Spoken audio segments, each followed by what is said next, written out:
1991 batch के IPS officer doctor Atul Verma ने हिमाचल प्रदेश के नए डीजीपी नियुक्त होने के बाद शिमला पुलिस मुख्यालय में पदभार संभाल लिया है।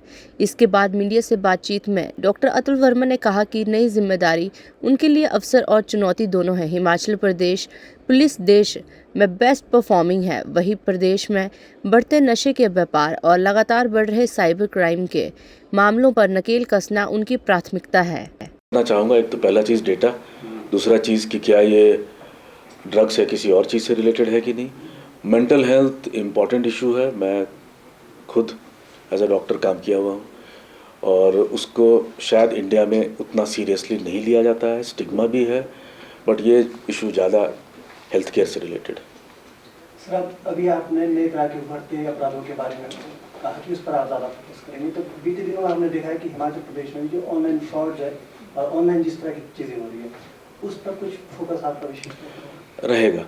ड्रग्स के बाद मुझे लगता है कि साइबर क्राइम पे हमें, क्योंकि फॉर्चुनेटली हमारे यहाँ ऑर्गेनाइज्ड गैंग और ऑर्गेनाइज्ड क्राइम नहीं है या नहीं के बराबर है, तो साइबर क्राइम में रहेगा। ज़्यादातर ये क्राइम जो है विक्टिम हमारे यहाँ है, क्राइम करने वाले बाहर से हैं, संख्या बहुत ज़्यादा है। एग्जैक्ट तो नहीं आपको बता पाऊँगा, अप्रॉक्सीमेटली 60,000 कंप्लेंट आ रहे हैं साल में, जिसमें से कोई 20-22 हज़ार को हम जो नंबर जो है सेंट्रल गवर्नमेंट वाला, उसके माध्यम से हम उसको यूज़ कर रहे हैं क्या, तो और बाकी फिर हम कुछ केस रजिस्टर कर रहे हैं, तो उसमें ध्यान देना ज़रूरी है और संख्या बहुत ज़्यादा है, लोगों का काफ़ी लॉस हो रहा है। हिमाचल की ट्रैफिक की सबसे बड़ी समस्या है, जैसे शिमला, मैं लगभग आपको बता ही दिया हूँ, जब तक डिमांड रहेगा तो सप्लाई कहीं कहीं से आ जाएगा। हर जगह पुलिस मौजूद तो हो नहीं सकती है, ठीक है ना। मुझे एक्चुअली तो नहीं मालूम है, लेकिन 1000 किलोमीटर से काफ़ी ज़्यादा ही बॉर्डर हमारा होगा, और ये इंटरनेशनल बॉर्डर तो है नहीं कि हर जगह बीएसएफ या आईटीबीपी होगी। लोगों का आना जाना, खेत हैं, खेत का एक पार्ट इधर है एक पार्ट उधर है, तो ये तीनों चीज़ मिलके हमको करना होगा। सर, लोकसभा का चुनाव चल रहा है, किस तरह की व्यवस्था रहेगी? राष्ट्रपति का दौरा भी है, तो क्या सुरक्षा व्यवस्था के इंतजाम किए गए हैं? महामहिम राष्ट्रपति मैडम का पहले भी प्रोग्राम हुआ है और उसी लाइंस पे पूरी व्यवस्था हो गई है, और पहले की तरह इस बार भी सुचारू रूप से हमारे एसपी और अन्य ऑफिसर्स जो लगे हुए हैं कर लें। सर, माल रोड और रिज मैदान पर भी उनके घूमने का कार्यक्रम है, क्या आम लोगों के लिए बंद रखा जाएगा उस दिन जिस दिन वो घूमेंगे, या फिर उनके लिए खुला रखा जाएगा? क्योंकि अक्सर देखा जाता है कि अव्यवस्था हो जाती है, लोग बड़ा परेशान होते हैं क्योंकि पूरे बंद कर दिया जाता है। ये डिसीजन सिक्योरिटी असेसमेंट और इसमें कई एजेंसीज इन्वॉल्व हैं, सेंटर के भी स्टेट के भी, उसके बाद ही लिया जाता है। सर, इन दिनों हिमाचल प्रदेश में महिलाओं के साथ काफ़ी ज़्यादा दुर्घटनाएं पेश आ रही हैं, महिलाओं की सुरक्षा के लिए सर कोई खास कदम आपकी ओर से रहेंगे? मैं तो हिमाचल को सबसे सुरक्षित स्टेट ही मानता हूँ, और महिलाओं के लिए भी जो भी स्ट्रे इंसिडेंट्स हुए हैं उसको स्ट्रांगली इन्वेस्टिगेट किया जाएगा और सज़ा दिलाने का फुल प्रयास किया जाएगा। मैं छोटा सा चीज़ बोलूँगा, शायद पूरे देश में आप ध्यान दीजिएगा कि पब्लिक ट्रांसपोर्ट में जो बसें हैं, घर से निकल के माल रोड लड़कियां क्लास 6 क्लास 7 की शिमला में जाती हैं। आप दूसरा कोई प्रदेश बता दें जहां सेफली पब्लिक ट्रांसपोर्ट से लड़कियां जा सकती हैं। तो this is a matter of our pride. So Himachal is very safe for girls.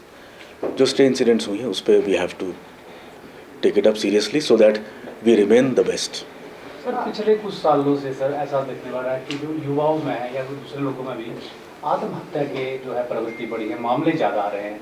इसके कारणों की जांच की जाएगी और जागरूक किया जाएगा अभिभावकों को भी और कम्युनिटी पुलिस के लिए। इस तरह का कोई प्लान होगा सर? सर एक बार रिपीट कीजिए। चुनौती अवसर दोनों ही हैं, और प्रदेश की पुलिसिंग शायद देश में सबसे अच्छी है, जिसको आप रिज़ल्ट आउटकम से देख सकते हैं, सबसे पीसफुल और सबसे बाकी भी पैरामीटर्स में और नेशनल लेवल पे भी जहाँ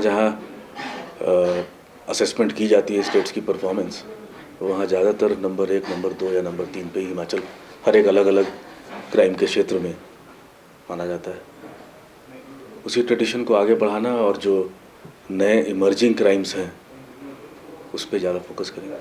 सर, पहले शांतिपूर्ण प्रदेश माना जाता है हिमाचल, लेकिन हाल ही के दिनों में जिस तरीके की घटनाएं हुई हैं, लड़कियों पर खासकर बरात से हमला हो रहा है या इस तरीके की घटनाएं बढ़ी हैं, तो इससे निपटना कितनी बड़ी चुनौती रहेगी जो लॉ एंड ऑर्डर खासकर? लॉ एंड ऑर्डर तो अभी भी बहुत अच्छा है। मुझे नहीं लगता है कि रिसेंट टाइम्स में भी कोई चेंज हुआ है। हमेशा से अच्छा रहा, अभी भी अच्छा रहा है। कोई ऑर्गेनाइज क्राइम नहीं है। स्ट्रे इंटरपर्सनल इंसिडेंट जो हुआ है वो उम्मीद करते हैं कि मैं रिव्यू करूंगा और उसमें अच्छा से अच्छा इन्वेस्टिगेशन हो ताकि सजा हो सके। सर, नशा जो है सबसे बड़ी चुनौती बनकर उभर रहा है प्रदेश में। युवा जो है नशे की तरफ जा रहा है, इसके लिए क्या योजना है? क्या जागरूकता अभियान चलाए जाएंगे प्रदेश में ताकि नशे के ऊपर रोकथाम लगाई जा सके?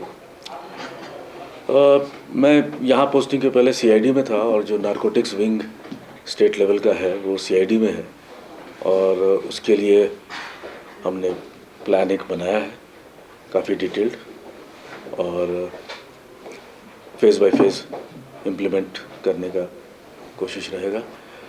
हमारा फोकस डिमांड साइड रहेगा। जब तक डिमांड कम नहीं होगा तब तक प्रॉब्लम को पूरी तरह पकड़ में लाना मुश्किल होगा। तो डिमांड कम करने के लिए कई तरह की उसमें पहल की जाएगी।